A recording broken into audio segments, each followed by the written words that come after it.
చంద్రబాబు నాయుడు గారు ఎప్పుడు రాజ్యసభ సీట్లు కేటాయించినా కూడా మనకు తెలిసేది ఏంటంటే వ్యాపారస్తులకి లేకపోతే తనతో పాటు చేసేటువంటి కార్యక్రమాలకు అడుగులకు మడుగులు ఎత్తిన వాళ్ళకే ఇస్తారు. ఒక విజన్ అంటూ లేకుండా లేకపోతే అన్ని కులాలని అన్ని మతాలని అన్ని ప్రాంతాలని కల్పించేలాగా అతను చేసేటువంటి కార్యక్రమం ఏ రోజు జరగల.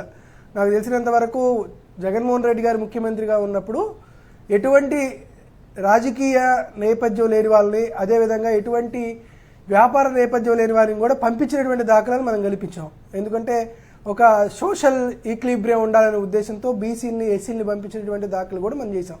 నాకు తెలిసినంత వరకు ఇంతవరకు రాజ్యసభ సభ్యుల్లో చంద్రబాబు నాయుడు గారు ఏ రోజు తన అధికారంలోకి వచ్చిన తర్వాత ఎవరిని బీసీని పంపించి ఉండకపోవచ్చు. ప్రస్తుతానికి మాత్రం మొట్టమొదటిసారి వైఎస్ఆర్ కాంగ్రెస్ పార్టీ మహిళా నాయకుల పట్ల వైఎస్ఆర్ కాంగ్రెస్ పార్టీ నాయకులు వారి కుటుంబ సభ్యుల పట్ల సోషల్ మీడియాలో దుష్ప్రచారం చేసేటువంటి వారి ఇన్ఛార్జిగా ఉన్నటువంటి ఆ అయ్యనపాత్రుడు వాళ్ళ అబ్బాయిని మొట్టమొదటిసారి వారి క్రైమ్ పార్ట్నర్ గారిని ఇప్పటికీ ప్రస్తుతానికి పంపించారు. నాకు తెలిసి ఒక ఎస్సీ సామాజిక వర్గానికో ఒక ఎస్టీ సామాజిక వర్గానికో ఒక ముస్లిం మైనారిటీనో రాజ్యసభ సభ్యులకి పంపించినటువంటి దాఖలాలు కూడా మనం ఎప్పుడు చూసి ఉండడం. కాబట్టి వారంతా వ్యాపారాలకు సంబంధించినటువంటి అంశాలను వారందరినీ తీసుకెళ్తారు కాబట్టి దాన్ని పెద్దగా చేయలేం. మరొకటి జనసేన పార్టీకి సంబంధించి లింగమనేని రమేష్ గారిని ఎంపిక చేశారు. అసలు దాని గురించి వైఎస్ఆర్ కాంగ్రెస్ పార్టీ మాట్లాడడం పక్కన ఉంచితే వారు జనసేన పార్టీ ప్రెస్ రిలీజ్ చేసి సోషల్ మీడియాలోను పవన్ కళ్యాణ్ గారి ఖాతాలోను వారు అది పెడితే వారి సొంత పార్టీ కార్యకర్తలు లింగమనేని రమేష్ గారిని ఎట్లా తిడుతున్నారు, పవన్ కళ్యాణ్ గారిని ఎట్లా తిడుతున్నారు, ఎలా విమర్శిస్తున్నారు, ఏమైపోతుంది ఈ పార్టీ? పేరుకి జనసేన పార్టీకి ఇచ్చారు కదా, నాలుగోది కూడా తెలుగుదేశం పార్టీదని వారి సొంత పార్టీ కార్యకర్తలు కూడా బాగా ఇబ్బందులు పడి గోల్ చేసేటువంటి సందర్భాలు మనం గమనిస్తూ ఉన్నాం. ఆంధ్రజ్యోతిలో అయితే రాధాకృష్ణ గారు చాలా గొప్పగా వెరైటీగా రాశారు. అసలు నేను ఆశ్చర్యపోయా. ఎందుకు ఇక్కడ సానా సతీష్కి ఇచ్చారు, ఎందుకు అక్కడ లింగమనేని రమేష్ గారికి ఇచ్చారంటే ఒకరు కాపు సామాజిక వర్గం ఒకరు కమ్మ సామాజిక వర్గం వైఎస్ఆర్ కాంగ్రెస్ పార్టీ కూటమిలో చిచ్చు పెట్టడానికి ఒక ప్రయత్నం చేసింది కాబట్టి రెండు పార్టీలు ఒకనొక కులాన్ని వారు బాగా సమర్థించుకుంటున్నారని చెప్పాలనేటువంటి ఒక మెసేజ్ వైఎస్ఆర్ కాంగ్రెస్ పార్టీకి ఇవ్వాలి కాబట్టి జనసేన పార్టీ నుంచి కమ్మ సామాజిక వర్గానికి సంబంధించిన లింగమనేని రమేష్ గారికి ఇచ్చారు. తెలుగుదేశం పార్టీ గారి నుంచి కాపు సామాజిక వర్గానికి సంబంధించిన సానా సతీష్కి ఇచ్చారు. ఇది వైఎస్ఆర్ కాంగ్రెస్ పార్టీకి చెక్ పెట్టడానికే ఇచ్చారనేటువంటి ఒక మరి కామెడీ వార్త ఒకటి రాస్తారు. తెలుగుదేశం పార్టీనో జనసేన పార్టీనో ఎవరికో వారికి సంబంధించినటువంటి వ్యాపార సామాజిక వర్గాలకు సంబంధించిన వ్యక్తులకి మీరు సీట్లు అమ్ముకుంటే మాకు వచ్చినట్టు నష్టమైంది, వైఎస్ఆర్ కాంగ్రెస్ పార్టీకి వచ్చినటువంటి నష్టమైంది. మీరు ఎవరికి ఇచ్చినా కూడా అసలు మాకేం అవసరం, మీరు విడిపోతారో కలిసి ఉంటారో మీ గురించి మేము అసలు మాట్లాడేటువంటి సందర్భం లేదు కదా.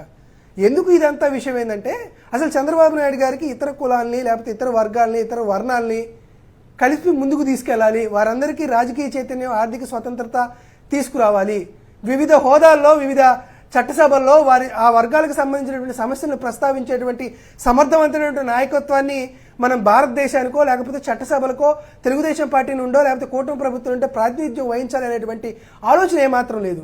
ఖచ్చితంగా రాజకీయ ప్రయోజనాల కోసమో లేకపోతే తనతో పాటు ఉండేటువంటి క్రైమ్ పార్ట్నర్స్కి రాజకీయమైనటువంటి పదవులు ఇవ్వాలనేటువంటి ఒక అవకాశాన్ని ఈ రాజ్యసభ వేదికగా తీసుకున్నారే కానీ దాని ద్వారా ఈ రాష్ట్రానికి కానీ లేకపోతే రాష్ట్రంలో ఉన్నటువంటి ప్రభుత్వంలో కానీ ఏమన్నా ఉపయోగం ఉంటుందంటే సున్నా అని చెప్పాలి. కాబట్టి చంద్రబాబు నాయుడు గారు 1983 నుంచి తీసుకొని వస్తున్నటువంటి అంశాలకి ఇది ఎక్స్టెన్షనే కానీ మరొకటి లేదు. మీరు ఇందాక కూడా ఏదో చెప్పారు, మహిళలకి రిజర్వేషన్ ఇస్తారు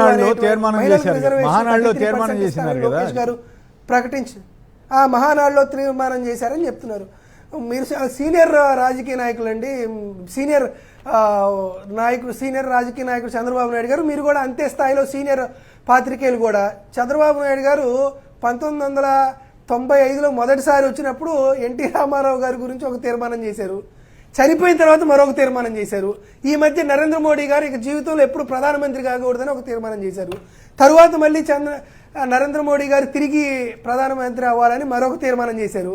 కాకపోతే నారా లోకేష్ గారికి చాలా సుదీర్ఘమైనటువంటి రాజకీయ జీవితం కూడా ఉంది పాపం. మరి ఎందుకు ఆయన అటువంటి మాట అన్నాడో ఇమీడియట్గా 4 రోజులు తిరగక ముందే ఎందుకు అట్ట జరిగిందో అనేది ఇక లోకేష్ గారే ఒకసారి ఆలోచన చేయాలి. కాబట్టి చంద్రబాబు నాయుడు గారికి ఉన్నట్టు నిజం చెబితే ఏదో మునిశాపం ఉందన్నట్టు ఇదే విధంగా ఆ మునిశాపం వారసత్వంగా నారా లోకేష్ గారికి కూడా వచ్చిందేమో అర్థం కాదు.